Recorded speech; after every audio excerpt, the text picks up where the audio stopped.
ya sosiologi Sosiologi. sudah masuk dalam budaya itu. Bahkan kemudian budaya itu bisa masuk juga pada konteks filosofi. Iya.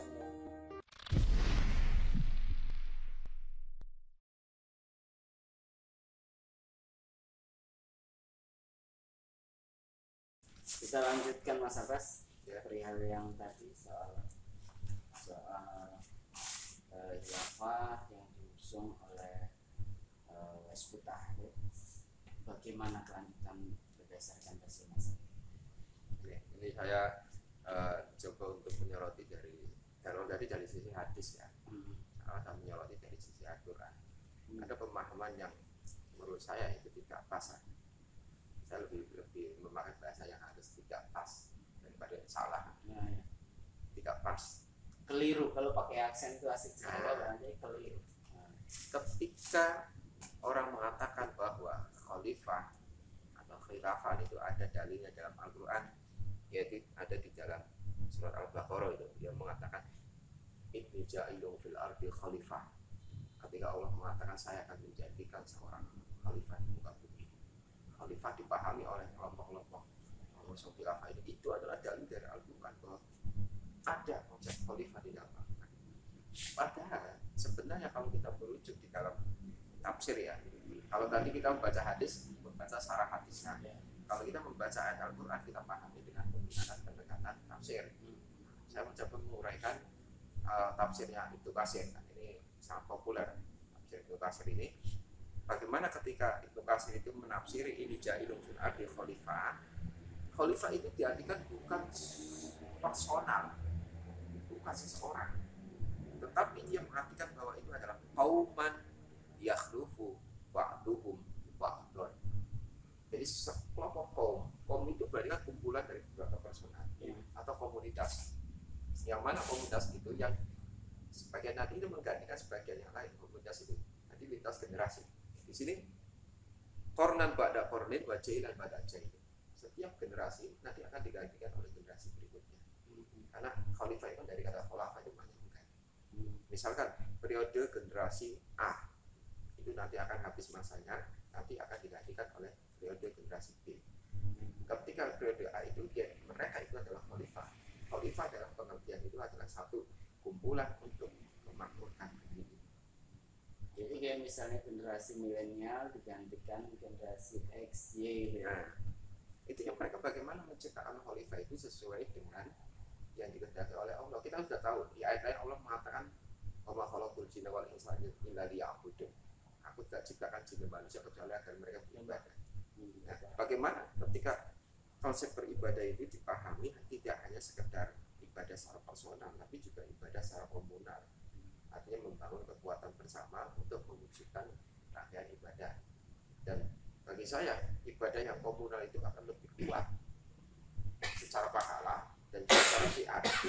Contoh misalkan sholat sendiri akan kalah dengan sholat bersama, walaupun itu sama-sama ibadahnya. Nah, ini juga sesuai dengan firman Allah wa huwallazi ja'alakum khala'ifal ardi. Ini ayat lain mengatakan Allah yang menjadikan kalian khala'if, bentuknya jamak. Khala'if. Kalau khalifah mufrad. Kalau khala'if jamak berarti ada khalifah. Ini khalifah, ini khalifah, ini khalifah, khalifah. Berarti khalifah dalam konteks Al-Quran bukan pemimpin, bukan. Sekarang Mas Abbas, saya itu kan sering menemui ada kata, barangkali buat teman-teman juga di rumah yang sama pemahamannya atau mungkin berbeda, ada istilah khilafah, khalifah, itu tadi ada lagi apa? Khalaif, jamak tadi. Nah, itu perbedaannya gimana? Ya kalau khalifah itu lebih kepada pelaku ya. Pelaku. Ya kalau dalam konteks kenegaraan pemimpin yang berarti presidennya. Nah kalau khilafah itu sistemnya. Tapi sekali lagi sistem ini spirit ya. Iya, sistem bukan sistem yang baku ya. Jadi sistem buka kerajaan ya bisa dikatakan khilafah, sistem presidensial ya khilafah, sistem republik ya khilafah. Nah itu. Karena di sini Ibnu Katsir juga mengatakan ini. Laisal murad hauna bil khalifah Adam alaihi salam faqat. Di ayat itu Allah mengatakan ini ja'ilun fil ardi khalifah, itu tidak ditujukan hanya untuk Adam saja. meskipun ayat itu kan konteksnya ketika terjadi dialog antara Allah dengan malaikat, tetapi bukan berarti Allah mengatakan saya akan menjadikan khalifah di bumi itu dengan arti saya menjadikan Adam di bumi. Bukan hanya Adam saja yang jadi khalifah, tetapi juga nanti akan ada khalifah setelah Adam. Seperti Manusia. Nabi Daud gitu ya. Iya, semuanya itu khalifah. Karena Memang memang khalifah semua Karena memakmurkan bumi, istilahnya Iya. memakmurkan bumi. memimpin bagi dirinya sendiri. Iya. pemimpin bagi diri sendiri, pemimpin bagi keluarganya, pemimpin bagi masyarakat sekitar dan sebagainya. Itu semua juga mengandung makna khalifah juga. Nah, maka kalau misalkan khalifah itu diartikan dengan Nabi Adam, maka tidak elok ketika malaikat mengatakan atas alu fiha may yufsidu fiha wa yasfikut dima. Apakah engkau akan menjadikan orang yang akan berbuat kerusakan di muka bumi? Kalau misalkan itu khalifah ditujukan pada Adam, karena Adam itu adalah manusia yang dipilih oleh Allah untuk menjadi penghuni di muka bumi beberapa hari.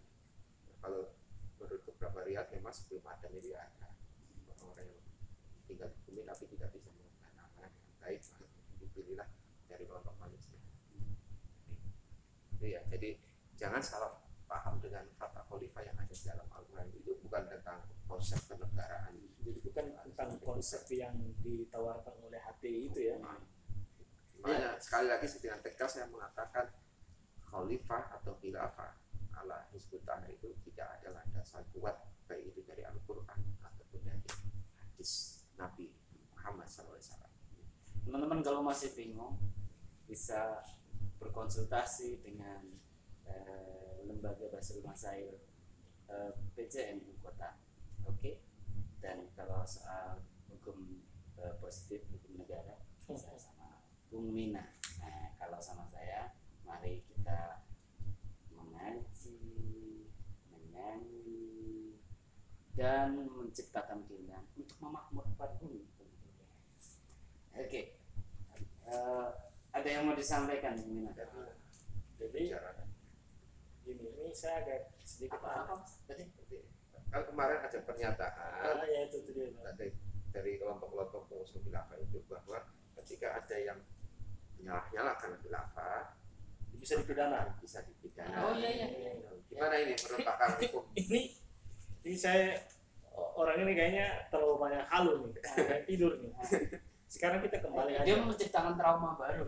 Iya, jadi mau buat suatu keadaan hukum baru yang dimana memiliki dasar hukum sebenarnya. Jadi itu kan keliru saya keliru. Jadi gini, kalau bicara itu keluarnya dari HTI dalam konteks khilafah, kita kembali pertanyaan sederhana aja. Emang HTI di Indonesia itu legal? Oke. Bukankah sudah ilegal? Artinya begini, siapapun, kelompok apapun yang sekarang mengatasnamakan HTI dengan jargon khilafah itu sebenarnya sudah perbuatan melawan hukum. Berarti Melawan hukum secara hukum administrasi negara. Kenapa? Jelas dalam putusan pengadilan negara dalam hal ini Mahkamah Agung jelas kasasi yang diajukan oleh HTI kalau nggak salah, kasasi kalau nggak salah itu kan ditolak. ya. Artinya apa, Saya Bang? dengar. Artinya apa, bahwa secara hukum HTI itu tidak punya legal standing hukum atau kedudukan hukum. Nah, kalau misalnya nanti mereka bilang bahwa dalam konferensi pers tersebut mereka jelaskan bahwa siapa kemudian yang bicara menghina khilafah ya, menghina khilafah kalau nggak salah intinya berbicara hal yang kurang bagus terkait khilafah, maka bisa dipidana karena melecehkan ajaran Islam. Kalau misalnya ini bagian dari melecehkan agama Islam, tinggal kita kembali lagi kepada bagaimana Islam ini mengatur, bagaimana sumber-sumber primer Islam mengatur. Kemarin atas nama apa itu? Ya atas nama mereka itulah. Pencemaran ajaran agama, Pencemaran. penodaan agama. Iya, penodaan agama. Itu pasalnya. Iya. Mereka menggunakan pasal itu. Oh enggak, maksudnya yang ya atas nama lembaga apa mereka kemarin? Apa yang mereka itu ya? Kumpulan pengacara itu kita apa? Iya, itu masih bagian dari mereka lah. Oke. Itu masih bagian dari mereka. Hanya namanya berbeda. Iya, tapi kalau saya sih lihat ya terlalu politis dan mencari panggung lah, karena itu secara hukum pun sangat lemah. Kalau misalnya tuh hari ini orang kemudian berbicara mengkritisi khilafah kemudian dimaknai bahwa itu penghinaan terhadap ajaran agama Islam, tinggal dikembalikan lagi kepada sumber primer hukum Islam dan para ulama berbicara seperti apa pendapat ulama. Tadi kan barusan dijelaskan sama Pak Yai kita di sebelahin dari Lembaga Bahasa Masail PCNU Kota Jogja, jelas dalil-dalil terkait dengan khilafah yang dimaksud oleh HTI kan bentuk semua bahwa khilafah yang dimaksud itu kan hanya berumur 30 tahun. Lembaga Bantuan Hukum Pelita Umat. Ya itu kan bagi mereka. Ini mereka semua, karena kalau nggak mungkin mereka kok berbicara soal itu. Artinya kan ada punya pertautan hukum di situ, punya rangkaian cerita. Menebar kebencian dan fitnah terhadap khilafah. Memang mereka Iya. tidak menggunakan kata hizbut tahrir, mereka menggunakan khilafah. Iya. Itu mungkin bagian dari Izin. strategi mereka karena Iya. mereka menyadari hizbut tahrir kan Ya, sudah terlarang. legal. Maka mereka mengambil Sudah ilegal. khilafahnya. Iya. Maka tadi kemudian menggunakan pasal 56A itu yang Iya. mereka pakai itu penodaan terhadap ajaran agama. Tapi mereka keliru ketika mereka menggunakan ini, iya. Jadi mereka maknai bahwa ini adalah bagian dari menebar kebencian dan fitnah terhadap khilafah. Nanti tinggal dikembali lagi kepada hukum Islam. Bagaimana sih khilafah itu yang dimaksud oleh ini? Kan mereka harus juga memperjelas apa itu khilafah dulu. Panjang proses. Jadi proses panjang. Mereka harus memperjelas konsep. konsep khilafah. Kita dianggap mencemarkan nama baik khilafah atau ajaran khilafah dalam versi mereka itu apa? Iya. Kalau misalkan khilafah dalam versi Hizbut Tahrir ya itu nggak bisa. Iya. Karena sudah jelas Hizbut Tahrir terlarang oleh negara itu. Karena Secara hukum. setahu saya ketika nanti itu mereka laporkan, ketika ada orang yang membuat ini, nanti kan pembuktian sangat sederhana. Yang dimaksud apa tadi? Penodaan atau penghinaan ya tadi ya terhadap khilafah sebagai ajaran Islam. Kan orang tarik itu ke sana tuh, penyidik itu akan tarik ke sana tuh sederhana. Tarik. Ini penghinaan yang masuk mana? Rukun Islam atau rukun apa nih? Rukun iman. Iya kan, gitu kan? Rukun Islam atau rukun iman ini yang dilecehkan. Nah, sekarang menjadi pertanyaan begini. Khilafah itu dia masuk rukun Islam atau tidak? Gimana? Rukun Islam itu ada 5. Ada 5. Khilafah ada nggak di situ? Nggak ada. Di rukun iman pun nggak ada. Iya kan, sekarang sekarang saya kembali ke Mas Ba'asul Mas saya. Dalam rukun Islam ini publik harus tahu apa aja nih. Yang 5 tadi apa aja rukun Islam ini? Semua udah makhluk banyak. Enggak harus juga. Karena harus memperjelas ke publik ini. Ya, berdasarkan hadis saja ya. Kan? Iya, rukun Islam. Hadis. Yang pertama, antashhada alla ilaha illallah wa anna Muhammadar Rasulullah. Syahadat ya. Syahadat. Nah, kedua, Antuqimas shalah. dirikan sholat. Bukan salah. Ketiga, Wantuqiyaz zakah. tunaikan zakat. Wantasuma Ramadana. Puasa di bulan Ramadan. Wantahujal baita man istata'a ilaihi sabila. Naik haji bagi yang mampu. Ini sampai dari hadis sahih. Nah, khilafah ada nggak? No. Khilafah ada nggak? No. Nah, sekarang rukun iman. Iman. Nanti beliau jelaskan, nanti baru saya jelaskan Artinya secara ini hukum. jalan penyidikan ya begitu. Iya. Ya. Dia latinya Jibril dengan Muhammad ya Muhammad akhbirni anil iman, kabarkan kepada kami tentang iman. Jawab Nabi Muhammad, al imanu an tu'mina billah, mengimani pada Allah, wa malaikatihi, malaikat Allah, wa kutubihi dan kitab-kitabnya, wa rusulihi dan para rasulnya. Terus kemudian wal yaumil akhir ya, hari kiamat ya. Iya. Terus kemudian wa qadar itu khairi wa syarrihi. Ya. Qadar-qadarnya Allah itu. Adakah apa? Nggak ada kan? Nah, maksudnya gini, dalam konteks penyelidikan hukum dan penyelidikan hukum, ya kan, sudah nggak ada. Nah, berarti dalam yang saya maknai begini, bahwa urusan sistem pemerintahan yang mana bagian dari perpolitikan, yang mana adalah bagian dari urusan dunia, ajaran Islam itu mengembalikan kepada manusia punya kebutuhan. Artinya dia tidak masuk dalam sumber kebutuhan pokok dalam agama. Jadi bila mana kemudian itu dimaknai bagian dari upaya penghinaan dan kebencian terhadap ajaran Islam, kan dalam konteks bicara konteks makasid syariah kan dikembalikan ke dalam rukun Islam kan gimana, Pak Kiai? Iya kan? Saya ini biar kayak gini belajar makasid juga, baca buku Imam Asy-Syatibi juga, jadi saya sedikit paham. Iya.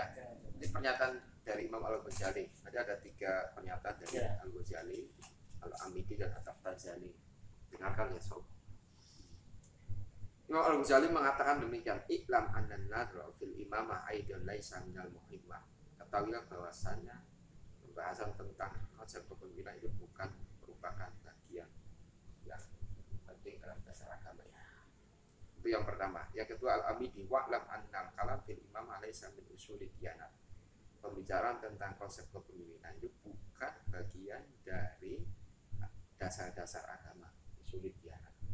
Jadi bukan sesuatu yang prinsip masuk dalam ranah apa hukum iman, masuk dalam ranah hukum Islam. Nah ini